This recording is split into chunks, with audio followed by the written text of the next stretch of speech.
कि हमारा 9,000 करोड़ रुपए केंद्र में पड़ा हो, दिल्ली में कहां से पड़ा हुआ मुझे बताइए। अगर वो दिल्ली ऐसा पड़ा है तो उसका पड़ा हुआ है तो उसको लाने के लिए सब चलते हैं, सब ले आएंगे, उसको उठा करके लाएंगे। पड़ा हुआ कहां पड़ा हुआ, किस बात का? सरकार का पैसा नहीं है, वो कर्मचारियों का पैसा है। और जो कर्मचारियों का पैसा है वो आपका पैसा नहीं हो सकता है। आप कब से मालिक बन गए? कर्मचारियों का पैसा है। इस लागू करने के लिए मंशा हमारी भी थी, लेकिन हम प्रदेश के अंदर की स्थिति की, आर्थिक स्थिति के बारे में अच्छी तरह से वाकिफ थे। इन्होंने घोषणा कर दी गारंटी नंबर 1 ओपीएस लागू करेंगे, पहली कैबिनेट की पहली बैठक में लागू करेंगे। हम उसका विरोध थोड़ी कर रहे हैं, ना तब किया विरोध ना आज कर रहे हैं। और जिन बातों की, जिन गारंटियों की वजह से आपको सत्ता हासिल हो रही है, आप एक एक से अब मुख करते हैं। हमने 5 साल तक सत्ता चलाई, हमने कभी नहीं रोना रोया कि ऋण है ऋण है ऋण है। हमने कहा है तो है। पूरे प्रदेश भर में, पूरे देश भर में टेलीविजन में चल पड़ा। सुक्खू भाई जी ने गजब कर दिया कि भाई 2 महीने की सैलरी छोड़ दी। फिर हमने जब बताया कि छोड़ी नहीं है, वो 2 महीने के बाद तीसरे महीने 3 महीने की इकट्ठा लेंगे। वहां पर आपने 30,000 जहां मिलता था वहां 1,30,000 सीधा। लेकिन दूसरी तरफ लोग बोल रहे हैं कि आप हिमाचल प्रदेश को सबको भांग पिलाना चाह रहे हैं क्या? आपने ओपीएस का ऐलान किया। आपकी जानकारी में बहुत सारी चीजें उस वक्त थी कि हालात इस तरह के है या नहीं, शायद मुझे लगता है जानकारी नहीं थी। आपकी सरकार ने, आपकी पार्टी ने फैसला किया ओपीएस लागू करने के लिए। मंशा हमारी भी थी, लेकिन हम प्रदेश के अंदर की स्थिति की, आर्थिक स्थिति के बारे में अच्छी तरह से वाकिफ थे। और इसलिए हमने कहा था कि रुकिए, हम इसका रास्ता निकालेंगे। लेकिन उससे पहले इन्होंने घोषणा कर दी गारंटी नंबर 1 ओपीएस लागू करेंगे, पहली कैबिनेट की पहली बैठक में लागू करेंगे। हम उसका विरोध थोड़ी कर रहे हैं, ना तब किया विरोध ना आज कर रहे हैं। और इस बात को लेकर, क्योंकि आपने सत्ता को हासिल करने के लिए सिर्फ वो की थी चीजें। ये 10 गारंटी आपने दी थी, ये पूरा करने के लिए नहीं, ये सिर्फ सत्ता को हासिल करने के लिए दी थी। और जिन बातों की, जिन गारंटियों की वजह से आपको सत्ता हासिल हो रही है, आप एक एक से अब मुख करते जा रहे हैं, एक एक को मुख करते जा रहे हैं अध्यक्ष महोदय। और मुख्यमंत्री जी बार बार कहते हैं कि हमारा 9,000 करोड़ रुपए केंद्र में पड़ा हो, दिल्ली में कहां से पड़ा हुआ मुझे बताइए। अगर वो दिल्ली ऐसा पड़ा है तो उसका पड़ा हुआ है तो उसको लाने के लिए सब चलते हैं, सब ले आएंगे, उसको उठा करके लाएंगे। पड़ा हुआ कहां पड़ा हुआ, किस बात का? और प्रदेश सरकार का अध्यक्ष महोदय कौन सा पैसा? वो सरकार का पैसा नहीं है, वो कर्मचारियों का पैसा है। और जो कर्मचारियों का पैसा है वो आपका पैसा नहीं हो सकता है। वो उनके जो है, पीएफआरडीए ने बड़ा स्पष्ट कर दिया इस बात को लेकर के, और स्पष्ट इस बात को किया कि जो पैसा जो हमारे एनपीएस के तहत जो कटा हुआ है, वो हमारी कमिटमेंट है। हमने अपनी टर्म्स एंड कंडीशन के साथ उसकी इन्वेस्टमेंट की है। उसको सरकार ना वापस ले सकती है, ना उसमें कोई इस तरह का क्लॉज है, ना कोई प्रावधान है। सरकार को देने का पैसा वो है भी नहीं, लेकिन वो पैसा कर्मचारियों को जिसकी रिटायरमेंट होती रहेगी, जो क्लेम करेंगे उनका हिस्सा जितना बनता है वो पैसा उनको दिया जाएगा। आप कैसे कह सकते हैं कि वो पैसा हमारा है? वो हमारी सरकार का पैसा है। आप कब से मालिक बन गए? कर्मचारियों का पैसा है और कर्मचारियों को मिलेगा। वो मना कौन कर रहा है उस बात के लिए? और इस बात को लेकर के मैं यही कहना चाहूंगा कि जो जिस तरह से एक पिक्चर प्रस्तुत कर रहे हैं कि हम दोषी नहीं, जिम्मेवारी को समझना सीखिए मर्द की तरह। हमने 5 साल तक सत्ता चलाई, हमने कभी नहीं रोना रोया कि ऋण है ऋण है ऋण है। हमने कहा है तो है, लेकिन ये प्रदेश हमारी जिम्मेवारी है। प्रदेश के लोगों ने हम पर भरोसा किया है, हमें काम दिया, हमें जिम्मेवारी दी है, हमें मुख्यमंत्री बनाया है, सरकार हमारी बनाई है। इसलिए हम प्रदेश के विकास के रास्ते में कोई भी बाधा आएगी, पैसे की वजह से बाधा नहीं आने देंगे। हमने विकास भी किया और हिमाचल प्रदेश में कर्मचारियों को समय पर सैलरी दी, कर्मचारियों को समय पर पेंशन दी, जो पेंशनर थे उनको पेंशन दी। आप तो डीए की किस्तें देने में भी असमर्थ हो गए, ये स्थिति आपकी बन गई। और डीए की किस्तें आप देने के लिए जो है, फिर भी उसके बावजूद जो भी कर्मचारी मिलते हैं, और कुछ आपके जो कर्मचारी जो आपको नेता टाइप बना रखे हैं, नेता, और उनको हकीकत मालूम नहीं है और हकीकत मालूम नहीं है, और जिस कारण से वो गीत गाते रहते हैं कि ये पैसा जो है वो हमारा दिल्ली से आना है, दिल्ली रखा हुआ है। उनको मैं बड़ा स्पष्ट कहना चाहता हूं कि वो पैसा आपका है, दो राय नहीं, उस पैसे को निश्चित रूप से आपको ही मिलना है, लेकिन वो पैसा तब मिलेगा जो नियम और इसके मुताबिक जो जिस तरह से व्यवस्था है उसके मुताबिक मिलेगा। ये प्रदेश सरकार का जो क्लेम जो है वो इस प्रकार से हो नहीं सकता है। अध्यक्ष महोदय, हम 5 साल सरकार में रहे, लेकिन हमने कर्मचारियों के लिए 65 वर्ष, 70 वर्ष और 75 वर्ष की आयु के पेंशनर को 5, 10 और 15 का जो वित्तीय लाभ देना था उसके 200 करोड़ रुपए हमने दिया, लेकिन उसके बावजूद कर्मचारियों की उस मांग को पूरा किया। और जनवरी 2016 में जो पंजाब वेतनमान जो लागू हुआ उसको भी हमने जो है कर्मचारी और पेंशनर को दिया। 50-50 हजार की हमने किस्त भी हमने जारी की, लेकिन उसकी लायबिलिटीज है, निश्चित रूप से है, वो आगे आपकी सरकार की जिम्मेवारी है। और मैं ये भी कहना चाहता हूं कि भारतीय जनता पार्टी की सरकार ने कर्मचारियों को जो कर्मचारी और पेंशनर को जो डीए था समय समय पर हम देते रहे, कम करते रहे उस सारी चीज को, लेकिन जितना भी लोड था उनकी मुताबिक उसको कम करते रहे, लेकिन उसके बावजूद देते रहे। ये भी हमारी सरकार ने किया है। हमारी सरकार ने जो कर्मचारी और पेंशनर का जो रिम्बर्समेंट का, जो मेडिकल रिम्बर्समेंट का जो पैसा होता था, वो पैसा भी हमने समय पर दिया। आपके समय में अभी एक पैसा उन लोगों को नहीं मिला। हमारी सरकार ने जेसीसी का भी गठन करके जो है कर्मचारियों की समस्याओं का समाधान करने की दृष्टि से कदम उठाए, लेकिन आपने अभी तक कुछ किया नहीं। 12% से ज्यादा जो है आपका जो डीए का जो एरियर के भुगतान जो है अभी तक जो है पेंडिंग है। आपने 10,000 से ज्यादा कर्मचारी जो है वो निकाल दिए, और इस तरह से जो आउटसोर्स पे लगे थे, आउटसोर्स कर्मचारियों, आप बोलते हैं कि हम समय पर सैलरी देते हैं। यहां पर अपने डिप्टी चीफ मिनिस्टर महोदय जी ने एचआरटीसी का जिक्र किया था। हमने कहा कि एचआरटीसी का बीच में एक दौर आया था, लेकिन संभालने की कोशिश की है। लेकिन अध्यक्ष महोदय, आज की तारीख में यह भी परिस्थिति है कि हिमाचल प्रदेश में जो हमारे आउटसोर्स में लगे हुए हमारे कर्मचारी हैं, उनके जो है अभी तक भी 6-6 महीने से उनकी सैलरी नहीं मिल पा रही है। इस बात का भी मुख्यमंत्री जी संज्ञान लिया, इसको स्वीकार करना पड़ेगा। हमारी प्रदेश की स्थिति जो आर्थिक दृष्टि से जो है वो संकट में है। फिर उसके बाद अध्यक्ष महोदय आगे बढ़कर के बात आती है प्री बजट कंसल्टेशन की जो एक मीटिंग होती है, उस मीटिंग में आपका जाना नहीं हुआ, आप गए नहीं उसमें, जबकि उसमें जाना था। शायद मेटल में इंडस्ट्री मिनिस्टर को भेजा था, किसी को भेजा था, शायद मेकल में। उसमें नीति आयोग की बैठक का आप बहिष्कार करते हैं। एक संवैधानिक, जब हम फेडरल स्ट्रक्चर में रहते हैं तो हमको इस बात को लेकर के भी मान करके चलना चाहिए। यह केंद्र सरकार भी हमारी सरकार है, यानी कि देश की सरकार है।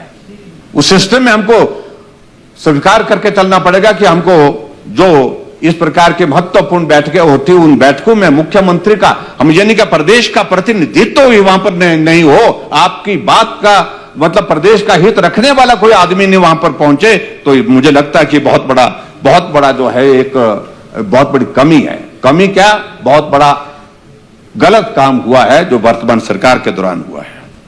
आपने कभी फाइनेंस मिनिस्टर के साथ, मुझे नहीं लगता आज तक मुलाकात की होगी, बात की होगी हिमाचल प्रदेश के इसके संदर्भ में, अभी तक आपने बात नहीं की। अगर हम पीडीएनए के बात करें, पोस्ट डिजास्टर नीड असेसमेंट का अगर हम बात करें, आप पैसा मांग रहे हैं, लेकिन जो पैसा दिया गया है उसको आप खर्च नहीं कर पा रहे।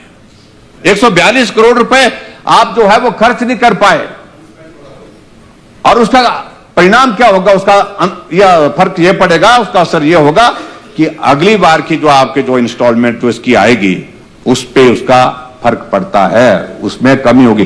क्योंकि केंद्र बोलेगा जो पैसा आपको दिया था आपने उसको खर्च नहीं किया, लोगों के घर बह गए, लोगों की जिंदगी चले गए, उसके बावजूद भी जो पैसा उनके लिए आपने केंद्र सरकार से लिया था, यानी कि केंद्र सरकार ने जो पैसा दिया था उनकी मदद करने के लिए, उनका घर बनाने के लिए, उनका बाग बगीचा बह गया उसमें मदद करने के लिए, किसी की जिंदगी चले गई उनके लिए मदद करने के लिए दिया था, उसके बावजूद आपकी सरकार ने वो पैसा ही खर्च नहीं किया। और उसके बाद दोष आप नरेंद्र मोदी जी को दे रहे हैं, दोष आप भारतीय जनता पार्टी की केंद्र की सरकार को दे रहे हैं, दोष आप जयराम ठाकुर को दे रहे हैं। इससे अध्यक्ष महोदय इन सारी चीजों से नुकसान होता है। और आगे मैं ज्यादा सारे विषयों को लेकर के बोलूं, अध्यक्ष महोदय, डिजास्टर में लगभग 1800 करोड़ रुपए पिछले इसके दौरान हिमाचल प्रदेश को मिला है, लेकिन आज भी हिमाचल प्रदेश के जो हजारों लोग जिनके घर चले गए हैं वो इंतजार कर रहे हैं कि जो आपने बात कही है, जो घोषणा की है, वो उस घोषणा के मुताबिक अभी तक वहां पर उनको मदद नहीं मिल पाई है, कोई पैसा नहीं मिल पाया है। 18,000 मकान हिमाचल प्रदेश को मिले, उसके लिए भी आप धन्यवाद नहीं करते हैं। 2700 करोड़ रुपए प्रधानमंत्री ग्राम सड़क योजना के अंतर्गत, हालांकि ये योजना है, स्कीम है, अलग है वो उसका, लेकिन बिना सही हिमाचल पूरे देश का पहला राज्य है जिसको सबसे पहले फेज 3 पीएमजीएसवाई का मिला है, जिसका भूमि पूजन जो है आदरणीय प्रधानमंत्री जी ने चुनाव के पहले, विधानसभा के चुनाव से पहले चंबा के चौगान में किया था। उसके बावजूद भी आप धन्यवाद नहीं करते हैं। हर जगह हिमाचल प्रदेश को मदद हुई है अध्यक्ष महोदय, मैं ये कह सकता हूं, लेकिन यहां भवानी पठानिया जी यहां पर अपने प्रस्ताव रख करके बाहर चले गए, कुछ सुझाव दे रहे थे, और वो सुझाव इस वक्त इस तरह का नहीं दे रहे थे कि जो आप जिस तरह से जो प्रदेश का ये सारा कर रहे हैं, यानी कि संचालन कर रहे हैं, नेतृत्व कर रहे हैं, और सारा पैसा सीपीएस आपने 6 बना दिए, जो हाँ जी 9,200 और मकान मिल गए हिमाचल प्रदेश के लिए, जिसके लिए आपको धन्यवाद करना चाहिए। और हम इस बात को गांव में जा रहे थे, पंचायत में जाते तो पंचायत में लोग बोल रहे हैं कि 15 मकान आ गए, पंचायत में 20 मकान आ गए, तो इस बात को हमको स्वीकार करना चाहिए अध्यक्ष महोदय। और आगे बढ़कर के अध्यक्ष महोदय मैं ये कहना चाहता हूं, और मैं मुख्यमंत्री जी, चलो आपने सीपीएस बना रखे, 1 नहीं 2 नहीं 6 बना रखे। हम भी 5 साल सरकार में रहे, लेकिन हमने नहीं बनाए। इसलिए नहीं बनाए कि भाई आर्थिक संकट और बढ़ेगा, और ज्यादा इसमें जो है वो बहुत ज्यादा इसका फाइनेंशियल इंप्लीकेशंस होंगी। अपने कैबिनेट दर्जे के साथ बना के रखे हैं। हाई कोर्ट में मामला चला है, मामला जो है वो जजमेंट के लिए रिजर्व है, लेकिन 6 करोड़ के लगभग उनके लिए, वकीलों के लिए, जो उनकी कुर्सी बचाने के लिए आपने खर्च कर दिया। और यहां आप घोषणा कर रहे हैं, बड़ा चित्र लगा मुझे उस दिन कि मेरे मंत्री और मेरे सीपीएस जो है वो 2 महीने का सैलरी जो है वो विलंबित, इसके शब्द विलंब करके लेंगे, विलंबित की। पूरे प्रदेश भर में, पूरे देश भर में टेलीविजन में चल पड़ा, सुक्खू भाई जी ने गजब कर दिया कि भाई 2 महीने की सैलरी छोड़ दी। फिर हमने जब बताया कि छोड़ी नहीं है, वो 2 महीने के बाद तीसरे महीने 3 महीने की इकट्ठा लेंगे।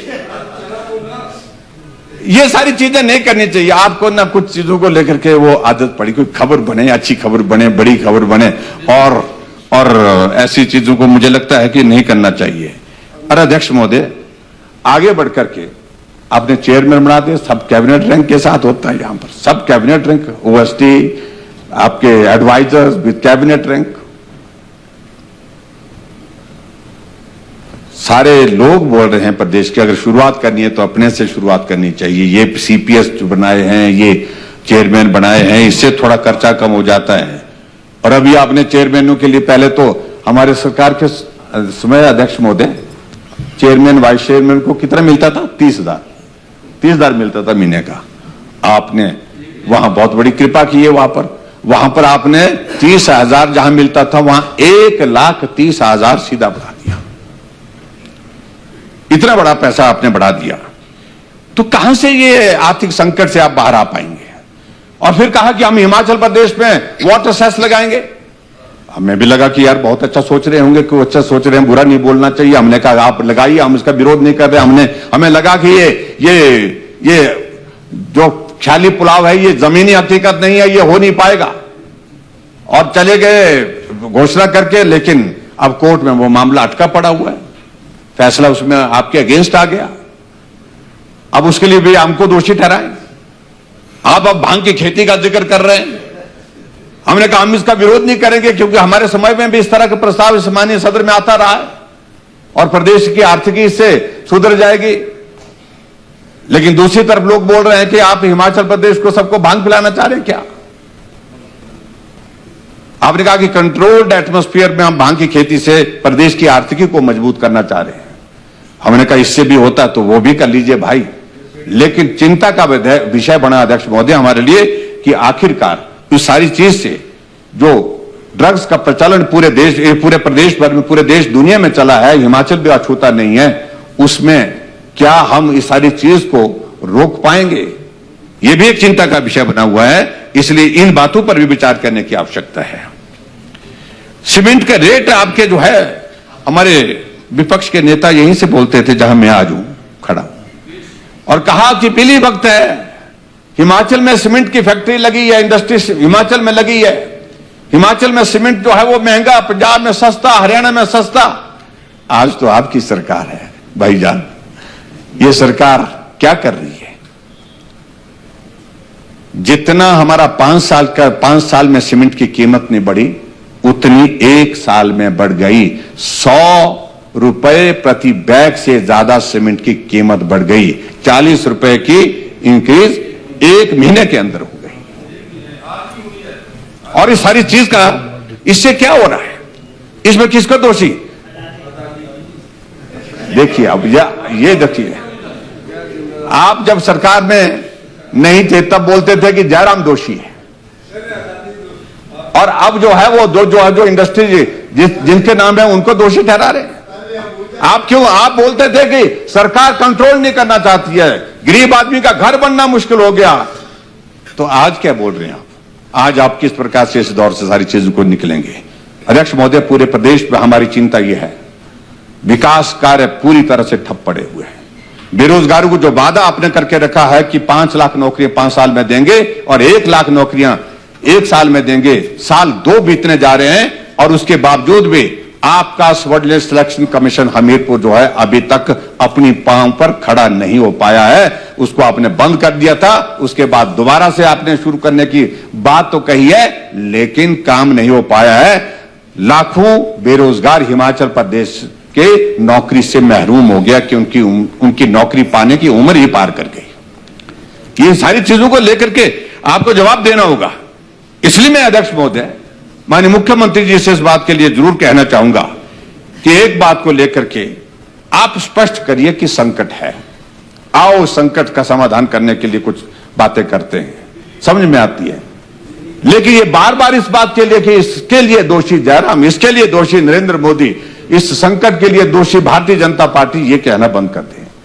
और उसके बाद दूसरे आने वाले समय में जो संकट ये बढ़ता जा रहा है, मुझे लगता है कि जो दिक्कत आएगी, अभी तो आप थोड़ा दौर निकालेंगे, नया फाइनेंशियली आपका शुरू होगा तो 6-6.5 हजार करोड़ रुपए की लोन की लिमिट आपकी फिर से होगी, उसमें थोड़ा सा और निकालेंगे, लेकिन बहुत ज्यादा वक्त जो है वो निकालने की स्थिति में नहीं हो पाएंगे। ये सैलरी का संकट बना रहेगा और ये पेंशन का संकट बना रहेगा। प्रदेश में विकास कार्य को ठप होने का संकट जो है लगातार बना रहेगा। आने वाले समय में हिमाचल प्रदेश जिस दौर में से गुजर रहा है वो हम सब के लिए चिंता का विषय है। मुख्यमंत्री जो कहते हैं कि हम 2027 तक हिमाचल प्रदेश जो है देश का सबसे समृद्ध राज्य बनेगा, ये कल्पना हम जब करते हैं तो हमें तो उस बात को समझ आज तक नहीं आया, न मुख्यमंत्री जी स्पष्ट कर पाए हैं। तो इसलिए मैं यही कहना चाहूंगा अध्यक्ष महोदय कि प्रदेश की वित्तीय स्थिति को लेकर के मुख्यमंत्री जी को स्पष्ट करना चाहिए। नियम 130 के अंतर्गत जो चर्चा यहां पर इस माननीय सदन में करने का आज जो हमको मौका मिला है, इसमें मुझे बोलने का अवसर दिया, उसके लिए आपका धन्यवाद। लेकिन ये विषय सही मायने में प्रदेश के लिए चिंता का विषय बना हुआ है और इस विषय पर तुरंत चर्चा होनी चाहिए थी। जहां हम सदन के इस सत्र के समापन के अवसर पर इस पर चर्चा कर रहे हैं, मुझे लगता है कि ये कमी छूटी है। अध्यक्ष महोदय, आपने समय दिया, आपका बहुत बहुत धन्यवाद।